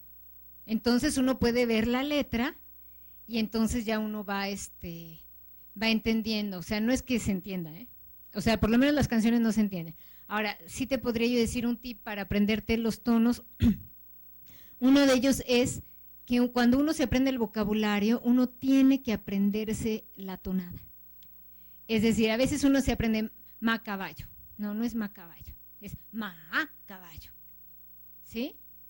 Porque si no, a la hora de que yo los empiezo a juntar, ya me hago bolas. Entonces, si yo aprendo cada palabra con su tonada, cuando yo los junto casi se da de manera natural. Volviendo al tema de qué dificultades tienen los chinos, una dificultad que tienen es justamente la contraria. Entonces, por ejemplo, a mí me llama la atención porque el compañero habla súper bien el español y además entona las oraciones, cosa que la mayoría de los chinos no hacen. Yo siempre les digo que son monotónicos cuando hablan otro idioma que no sea el chino, porque entonces hablan así y parece que no se mueve, te aburre, ¿no? Porque no saben entonar. O sea, como están acostumbrados a una entonación silábica, si les pones una oración completa ya no saben para dónde iba. O sea, si hay que subir, bajar el tono, ya les cuesta mucho trabajo entender esta entonación global de una oración, ¿no? Pero si uno se lo aprende con todo y tonada, es más fácil. ¿Alguna otra? La canción, dice que en la canción no se nota la entonación. Bueno, en chino dice que la mejor canción sí que se nota. Por ejemplo, si le cae un carácter de primer tono, si le cae una so, tiene que como doblar la so, prolongar la so, para que la gente se dé cuenta de que se trata del primer tono. Si se trata del cuarto tono, le cae una la, por ejemplo, hay que la siguiente nota tiene que ser más bajo, ¿no? Que si es la, tiene que ser fa o mi o re, para que la gente se note que se trata de un cuarto tono. Así es, por eso hay canciones peores, ¿no? En chino dicen que esa canción la gente, no, confunde a la gente. Hay una canción que se llama Soy un soldado, es muy famoso. Dice que 我是一个兵, soy un soldado. Así canta 我是一个兵. La gente dice que soy una tortilla. Porque ping, si, no es ping, no se mantiene el tono. Entonces al cantar 我是一个兵 es igual que 我是一个饼, yo soy una tortilla. Entonces la gente dice que mala canción es esta. Por eso las mejores canciones sí que se nota. Bueno, no 100% de las notas pegan bien con los caracteres, pero por lo menos 80% o las frases más importantes, ¿no? Ese es un buen dato, muy buen dato, gracias. A ver, Lourdes, yo como alumna de chino también, para empezar no entiendo la forma de introducir a un estudiante, no a la lengua, a la civilización, porque finalmente es eso. Si tú estudias cualquier lengua occidental, pues la primera acción es cómo te llamas, bla, bla, bla. aquí también es Genjao, ¿no? Ni hao ma, etc. Pero en adelante se siguen con temas de negocios, de habitación, del teléfono, pero nunca llegas al lo duro de la civilización. O sea, la familia no está presente, cuando menos durante muchísimas lecciones, ¿no? No sabes cómo viven, no sabes, es como una versión para extranjeros porque no se quieren dejar ver, ¿no? Entonces ya la tercera lección es vas al banco, sí, entonces ya 3 lecciones sobre el tipo de cambio, y las nacionalidades, pero así que te enteres qué comen, a qué hora se levantan, si se bañan en la noche. Yo creo que tienes que ir a vivir a China para enterarte, mientras que si tú estudias francés desde el primer renglón, ya estás metido en la gastronomía francesa, en lo que bailan, en lo que piensan. ¿Qué nos puedes comentar al respecto? Porque a mí eso me parece que es como un rechazo, ¿no? Aunque tú digas que hay que respetar la otra cultura. La respeto, pero lo siento como un rechazo. No queremos los chinos que se enteren los occidentales de cómo somos, ¿no? ¿Qué opinas? Yo creo que en parte tienes razón. Yo creo que sí hay como... A mí me llama mucho la atención con profesores de chino, por ejemplo, que uno les insiste a veces mucho en el tema. Es que sería muy importante hablar de la cultura. Y normalmente sí hay como cierto rechazo. No, es que a través de las lecciones se va a ver. No, es que no se va a ver. O sea, yo por más que veo, digo, no se va a ver. Entonces, bueno, en mis clases, o sé que en las de Jenny también aquí presente, yo sé que sí hablamos. De repente, incluso algunos alumnos dicen que hablamos de más y puede ser que también tengan razón. Pero lo que sí creemos es que cuando esos alumnos pasen con las maestras chinas ya no van a tener mucha opción. Entonces, mejor irles dando elementos culturales que sí son fundamentales. A mí nunca me ha acabado de convencer ningún libro. El libro que estamos usando ahorita en el CELE me parece que es lo mejor que hay, pero no digo yo que sea lo mejor. Es lo que se encuentra y es... Entonces, sí veo como muchas dificultades en lo que tú dices que están relacionadas a veces con la fonética, a veces con el contexto. Cuando yo me puse a hacer ahora, tenía yo que hacer el programa de 6 niveles de chino. Y para mí era una bronca tratar de decir, a ver, ¿qué léxico vas a ver? Y yo decía, chispas, ¿qué léxico? No puedo definir qué léxico porque no hay un tema en cada lección. Son más bien situaciones cotidianas que se van aumentando o se van ampliando o se van profundizando. Entonces no es fácil. Yo sí creo que hay que meterle más a ese tema, o sea, sí creo que hay que estudiarlo más, sí creo que hay en algunos casos, cierto rechazo. Hay algunos libros que vienen cosas culturales, hay un libro que se llama El Chino de Hoy. A mí en general el libro no me gusta mucho en cuanto a la enseñanza del chino, pero tiene una cosa que sí me gusta, que tiene un montón de textos sobre cultura china. Entonces de repente te habla de caracteres, o te habla de la comida, o te habla del té, o te habla de no sé qué.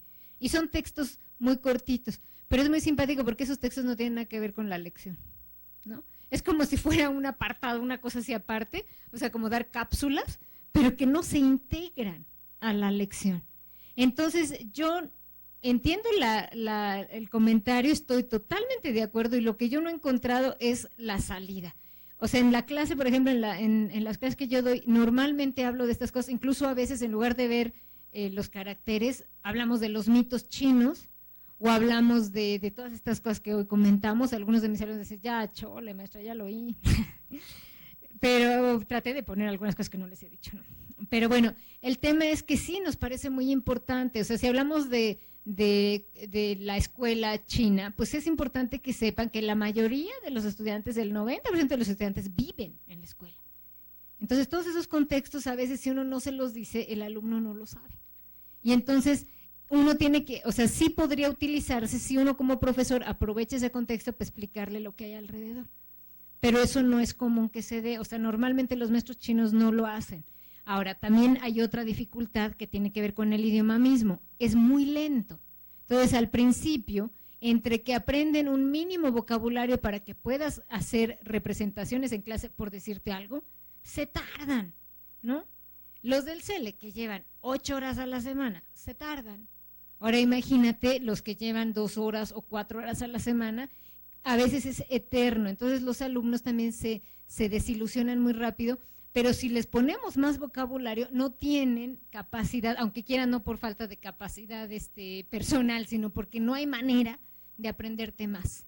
Entonces, esa es una dificultad grande. Entonces, de repente, a veces, a algunos nos gusta ir como más o menos rápido en el primer nivel para tener material con que jugar en el segundo nivel.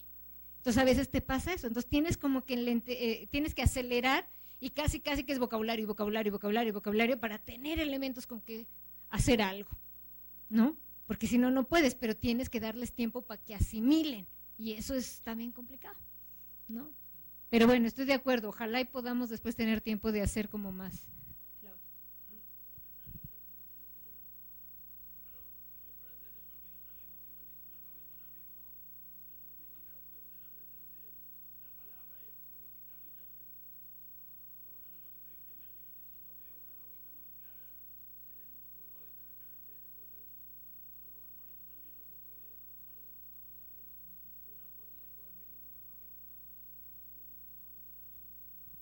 Es que la diferencia del alfabeto es fundamental, por eso les decía yo al principio, si yo me sé 100 caracteres, me sé 100 caracteres, no me sé más.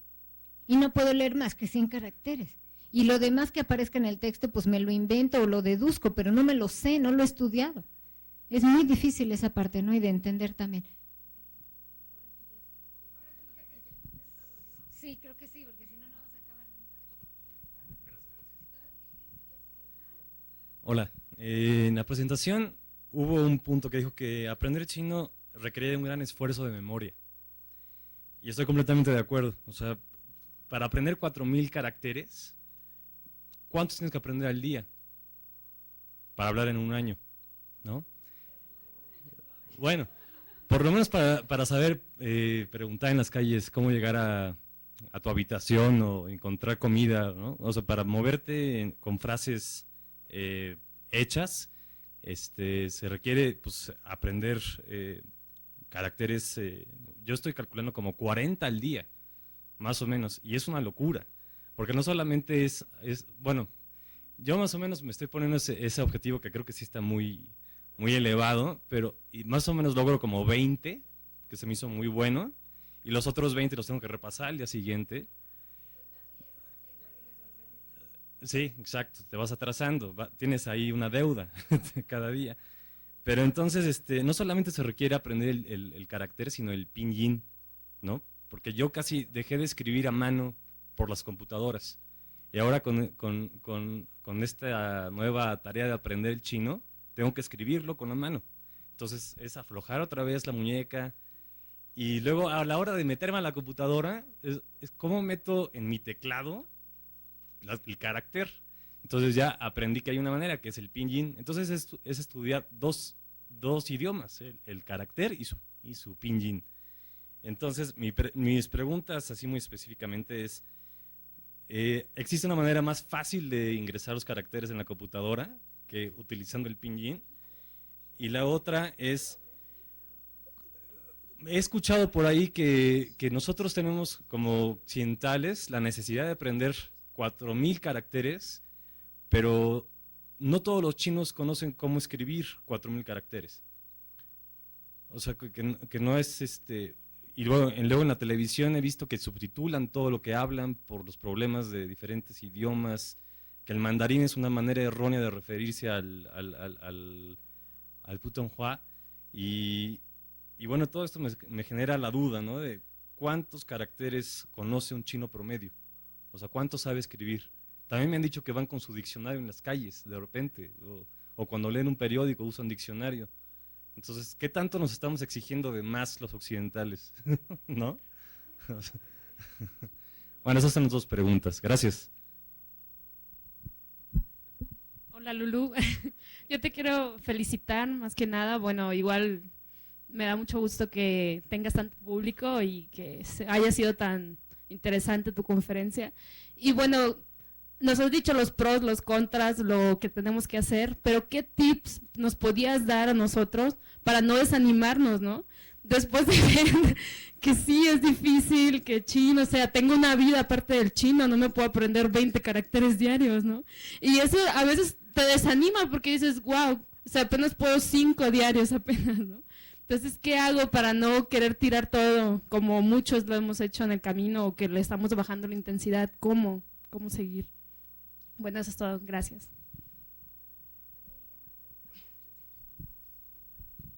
Sí, bueno, yo encuentro otra dificultad más grave, que es que el pinyin está como, pues es una occidentalización, pero referida al inglés, no al español. Entonces la pronunciación obviamente no está españolizada, sino está pues en inglés, ¿no? Y en función de eso, no sé qué tan conveniente sería, bueno, ya he fastidiado tanto a la maestra Jenny con esto, pero bueno, es que me intriga saber cómo los chinos aprenden a hablar chino, ¿no? Porque ellos no saben, cuando nacen no saben en inglés, ni creo que les enseñen en pinyin, ¿no? Y sin embargo, además ellos saben, porque tienen que aprender el chino y además aprender pinyin para escribir en las computadoras. Entonces, pues el problema es todavía más complejo.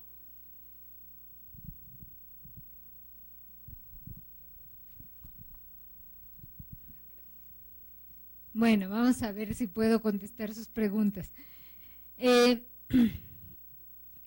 Con el tema de la computadora, mi querido amigo, no hay más. O sea, yo sé que hay, pero no lo conozco. Sé que hay otro sistema, pero siempre estará basado en el pinyin, que es algo así como una suerte de taquigrafía china. O sea, que con cierta técnica uno puede escribir más rápido, pero no porque dejes el pinyin.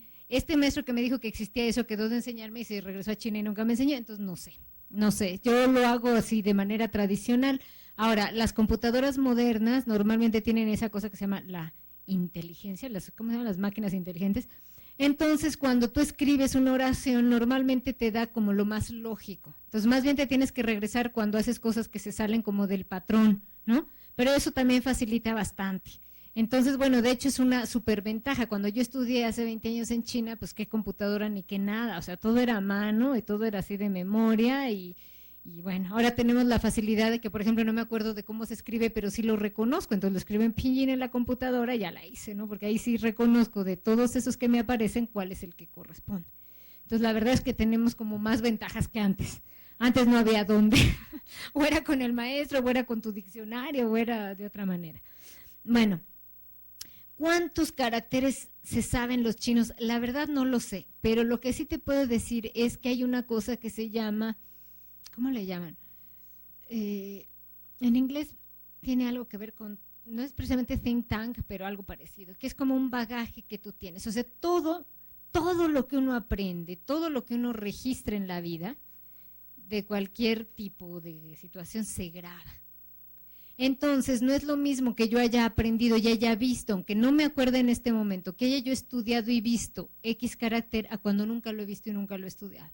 Entonces, a ustedes seguramente les ha pasado que de repente hay caracteres que no los recuerdan de momento. Sin embargo, cuando los vuelven a ver, cuando los ven en contexto, se acuerdan. Inmediatamente les sale, sí, es tal, ¿no? Bueno, porque tienes ya tienes almacenado un montón de datos que van a surgir en el momento en el que los necesites, pero que no necesariamente corresponden a mi vida cotidiana. Entonces, en el caso de los chinos, ese bagaje es mucho más amplio que el que pudiéramos tener cualquiera de nosotros. Entonces, aunque no, en el lenguaje cotidiano no se hablen los 4000, sí tienen un conocimiento de los 4000, que van a surgir cuando los requieran. Pero en tu caso o en el mío, pues estamos fritos porque no tenemos ese bagaje. O sea, tenemos lo que nos aprendimos ya de grandes además. Entonces es más complejo, ¿no? Bueno, el otro tema es... tips para no desanimarse.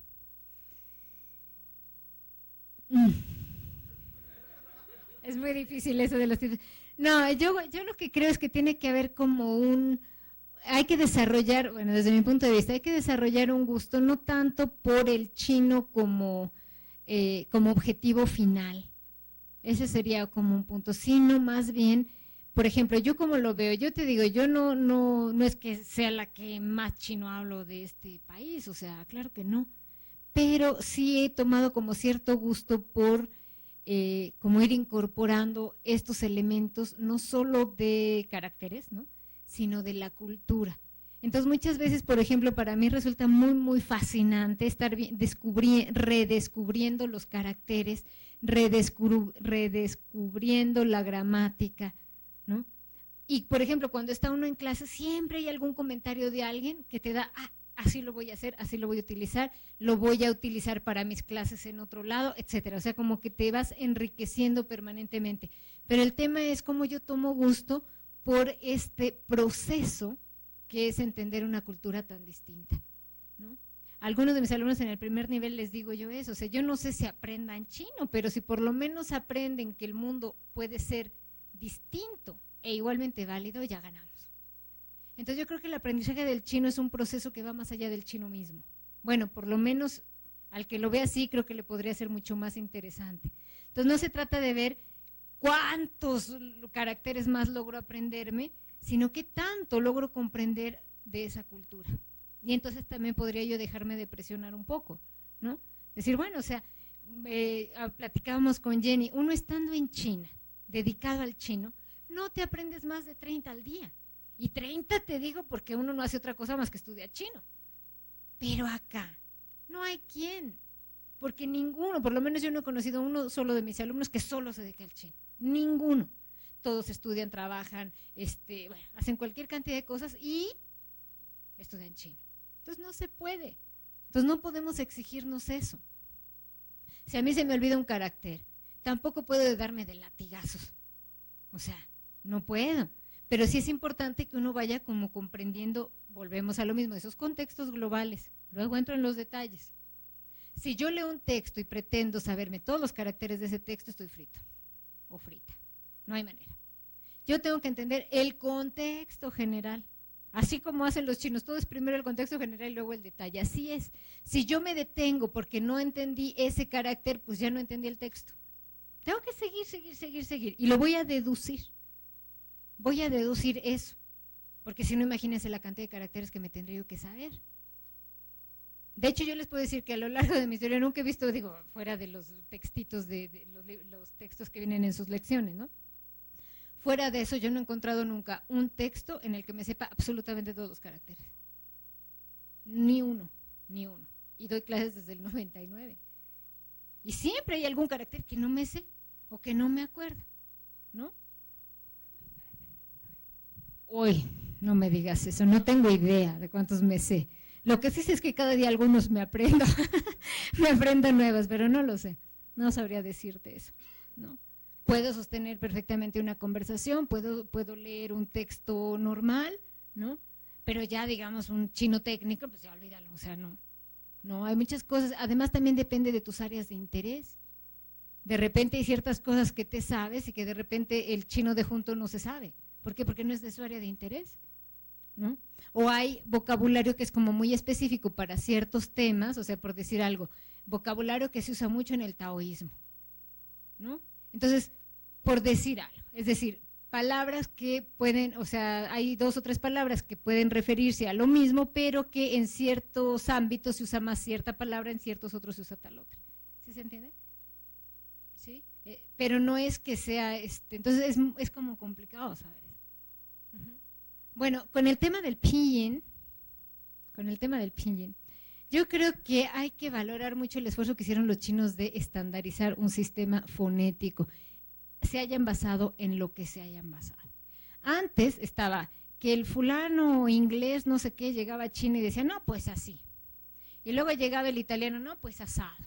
Y llegaba el perenganito y no, y obviamente todos esos sistemas fonéticos se basaban en su propia lengua. Yo creo que el gran mérito del pinyin es que es un sistema oficial, avalado por el gobierno chino y que ayuda a estandarizar. Porque si no, en unos lados dicen Pekín, en otros Beijing, en otros quién sabe qué. Y además lo escriben con G, sin G, con J, o sea, es un lío. Entonces, independientemente de en qué se hayan basado para estandarizar, me parece que no podemos hacer, ahora vamos a hacer el pinyin para mexicanos. Entonces ahora se van a tener que aprender el pinyin oficial, más el pinyin para mexicanos, más el carácter, más todo lo que se tienen que aprender de por sí. O sea, complicamos más las cosas. Si yo te digo, el pinyin es muy, muy interesante y además ese se aprende bien una vez y se acabó, se incorpora. Si yo te digo que en inglés te escribo así, ¿cómo lees eso en inglés? Ay, todo el mundo lee ay, nadie leí. Si yo les digo que está en inglés, nadie leí. Bueno, porque está ya grabado que la I la mayúscula se lee ay. Lo mismo te podría yo decir del chino. Si yo ya sé que en pinyin la P es echar aire, dice po, pues ya me lo aprendí, lo tengo que incorporar. Pero lo tengo que incorporar de acuerdo a las reglas que me dieron los chinos. Pero te digo, la maravilla es que con eso lograron estandarizar lo que antes era un verdadero relajo. O sea, tú ves libros de historia y dices, ¿y quién era este cuate, no? Y tienes que andar viendo en otros libros, ¿no? Para ver qué caracteres son los que querían decir con esas letras raras que pusieron ahí. ¿Sí me entiendes? O sea, era un relajo. Ahora por lo menos ya sabes que si está en el pinyin oficial, ya sabes perfectamente a qué carácter corresponde y a qué personaje corresponde. Es mucho más fácil buscarlo que antes, ¿no? Bueno, no sé si hay alguna otra cosa, ya estamos sobre el tiempo, creo. ¿Alguna otra pregunta o comentario? Mail.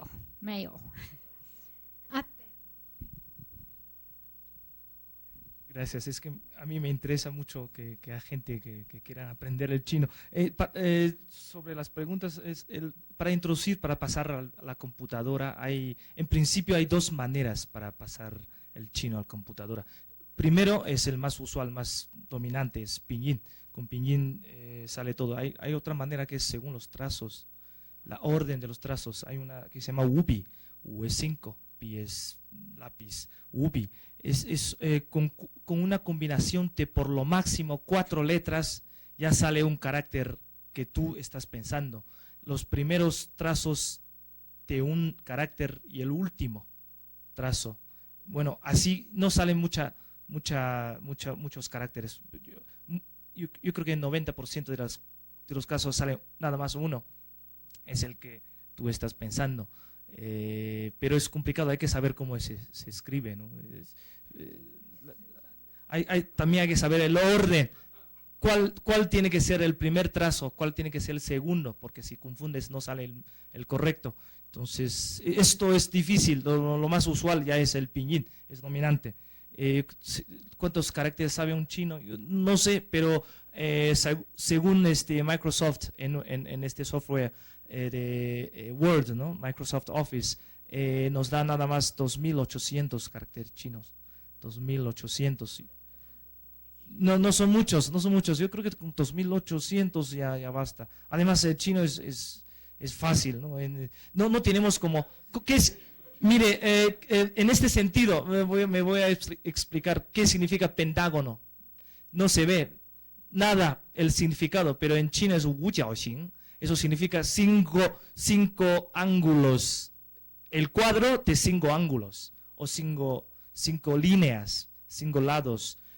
Entonces, wu jiao xing, eso, con unas palabras muy básicas, con unos caracteres muy básicos, tú ya puedes armar tu propia palabra, ¿no? Inventar o entender las palabras complicadas, porque están compuestas por caracteres muy básicos.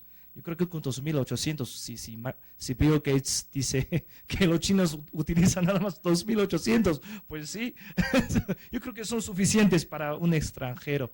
El pinyin, nunca me ha gustado el pinyin.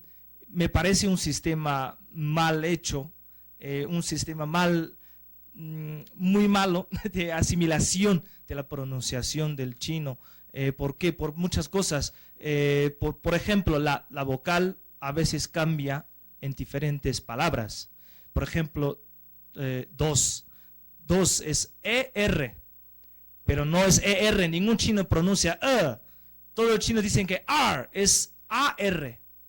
Es una excepción, un sistema para puntualizar la pronunciación no puede ser un sistema con que las vocales cambian, ¿no?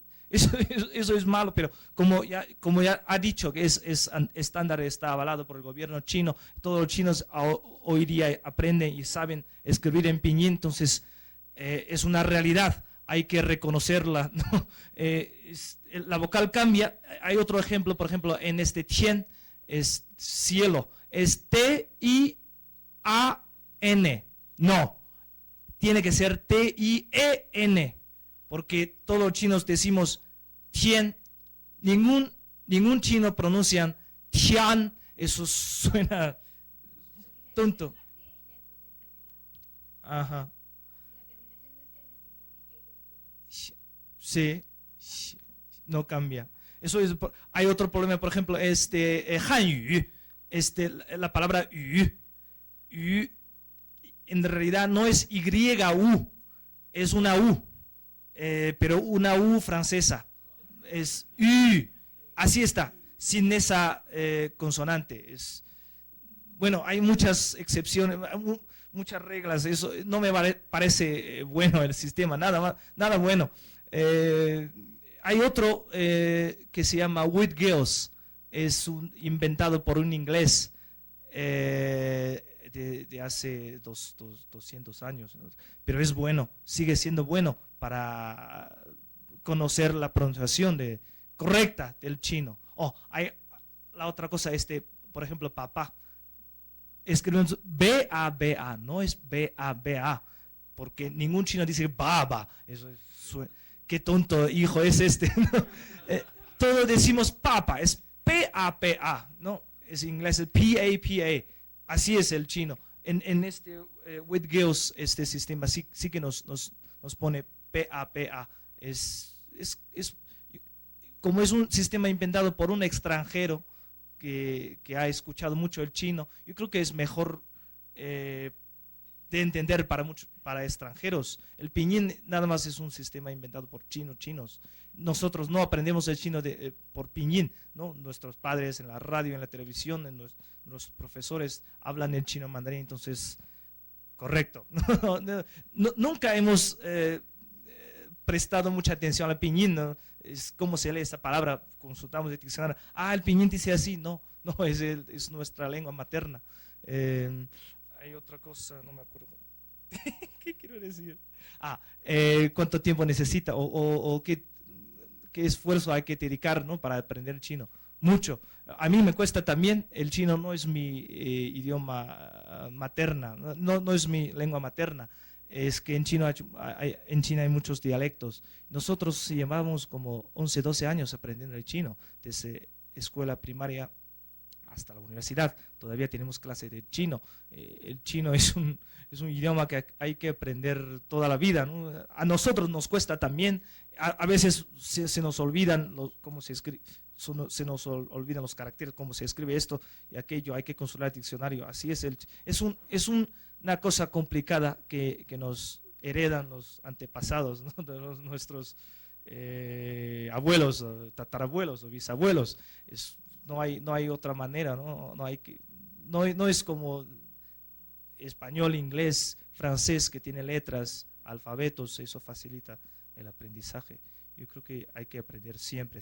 Si quieres aprender bien el chino, igual que nosotros, a mí me cuesta, a ella le cuesta también, a nosotros, todos los chinos nos cuesta aprender el chino. Es una cosa increíblemente difícil, ¿no?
Parecido porque no es igual.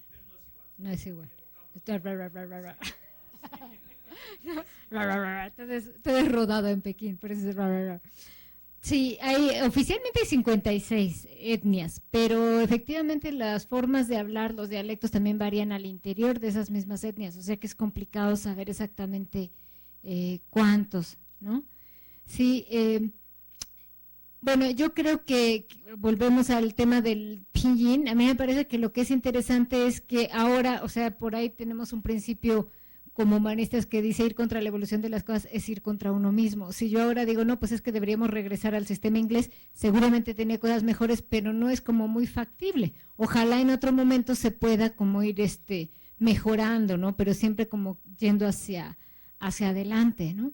Entonces yo creo que sí miren, hay miles de cosas que se pueden hablar de todo esto. Yo creo que el tema da para bastante más de lo que hemos hablado hoy, pero bueno, ya llevamos 2 horas aquí, yo creo que es hora de pararle. Les agradezco mucho su presencia, le agradezco mucho también a Yolanda este espacio.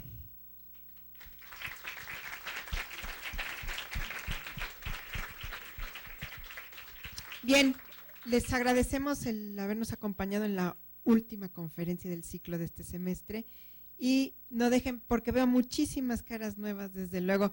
Entiendo que lo que más les interesa no es la economía ni los temas que dominan en nuestras conferencias, pero están invitados y si se anotaron en la hoja, por favor, estén atentos porque les vamos a estar informando sobre las cosas que organiza el Sechimex, que no son nada más conferencias. Hemos tenido otro tipo de eventos que no son nada más de economía también. Entonces, por favor, acompáñennos en el futuro y los estaremos informando. El que no se haya anotado, por favor, hágalo en nuestra hojita y les agradecemos mucho.